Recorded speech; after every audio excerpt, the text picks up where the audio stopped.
1989 నాటి రుబియా సయీద్ కిడ్నాప్ ఎపిసోడ్లో సూత్రధారిగా భావిస్తున్న షఫత్ అహ్మద్ షంగ్లును సిబిఐ తాజాగా అరెస్ట్ చేసింది. కాగా 35 సంవత్సరాలుగా పోలీసుల కళ్లు కప్పి షంగ్లు తిరుగుతున్నాడు. చాలాసార్లు చిక్కినట్టే చిక్కి తప్పించుకున్నాడు. ఇదిలా ఉంటే రుబియా సయీద్ అప్పటి కేంద్ర హోంమంత్రి ముఫ్తీ మహ్మద్ సయీద్ కుమార్తె అనే సంగతి తెలిసిందే.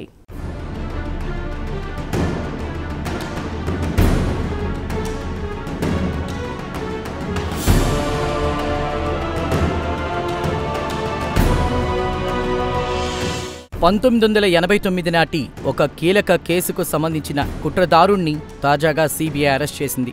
కాగా ఇది దేశవ్యాప్తంగా సంచలనం కలిగించిన కేసు. 1989లో కేంద్ర హోంమంత్రిగా జమ్మూ కాశ్మీర్కు చెందిన ముఫ్తీ మహమ్మద్ సయీద్ ఉన్నారు. కాగా ముఫ్తీ మహమ్మద్ సయీద్ కుమార్తె అయిన రుబియా సయీద్ను కొంతమంది దుండగులు కిడ్నాప్ చేశారు. ఈ కిడ్నాప్ ఘటన అప్పట్లో సంచలనంగా మారింది.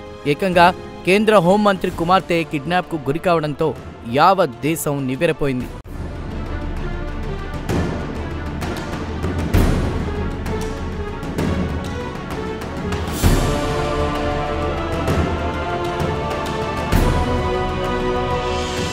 ఇదిలా ఉంటే రూబియా కిడ్నాప్ వెనుక నిషేధిత Jammu Kashmir liberation front JKLF ఉన్నట్లు దర్యాప్తు సంస్థలు వెల్లడించాయి. కాగా సదరు కిడ్నాప్ ఘటనలో కీలక పాత్ర పోషించిన షఫత్ అహ్మద్ షంగ్లును తాజాగా సిబిఐ అధికారులు అరెస్ట్ చేశారు. ఇదిలా ఉంటే ప్రస్తుతం అరెస్ట్ అయిన షఫత్ అహ్మద్ షంగ్లుకు జమ్మూ కాశ్మీర్ లిబరేషన్ ఫ్రంట్తో సంబంధాలున్నట్లు సిబిఐ అధికారులు వెల్లడించారు. అంతేకాదు జేకేఎల్ఎఫ్ అగ్రనేత యాసిన్ మాలిక్కు షంగ్లు సన్నిహితుడని వీరు పేర్కొన్నారు. అంతేకాదు రుబియా కిడ్నాప్ పథకానికి వీరిద్దరూ స్కెచ్ వేసినట్లు సిబిఐ వర్గాలు వెల్లడించాయి.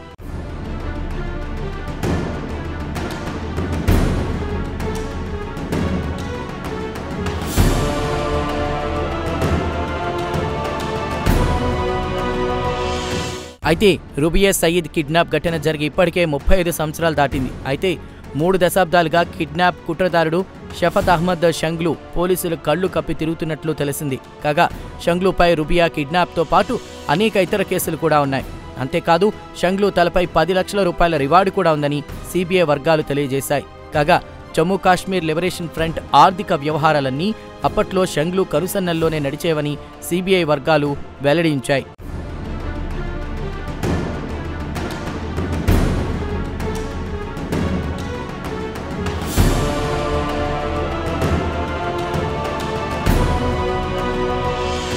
కాగా షఫత్ అహ్మద్ షంగ్లు స్వస్థలం శ్రీనగర్. అక్కడి నిశాంత్ ప్రాంతంలోని తన నివాసంలో షంగ్లు ఉన్నట్లు సిబిఐ అధికారులకు సమాచారం అందింది. దీంతో షంగ్లును పట్టుకోవడానికి సిబిఐ అధికారులు పక్కా ప్లాన్ వేశారు.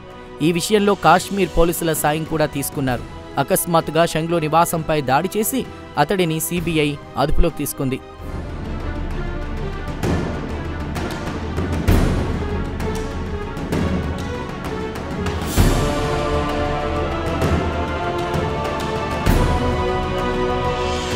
కాగా జమ్మూ కాశ్మీర్ లిబరేషన్ ఫ్రంట్ అధినేత యాసిన్ మాలిక్ 2019 నుంచి తిహార్ జైల్లో ఉన్న సంగతి తెలిసిందే. ఈ నేపథ్యంలో యాసిన్ మాలిక్తో పాటు మరికొందరిని జైలు నుంచి విడుదల చేయడానికి షంగ్లు పక్కా ప్లాన్ తయారు చేశాడు. చివరకు రుబియా సయీద్ను కిడ్నాప్ చేశాడు. అయితే ఈ కిడ్నాప్ జరిగిన నాటికి కేంద్రంలో విశ్వనాథ్ ప్రతాప్ సింగ్ నాయకత్వంలోని ప్రభుత్వం ఉంది.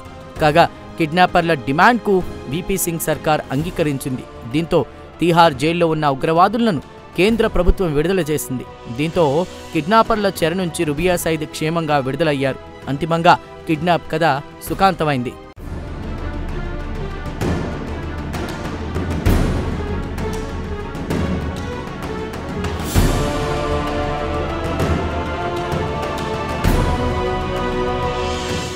ఏమైనా 3 దశాబ్దాలుగా తప్పించుకు తిరుగుతున్న కిడ్నాప్ ఎపిసోడ్కు కుట్రదారుడైన షంగ్లును అరెస్ట్ చేయడంలో సిబిఐ అధికారులు విజయం సాధించారు.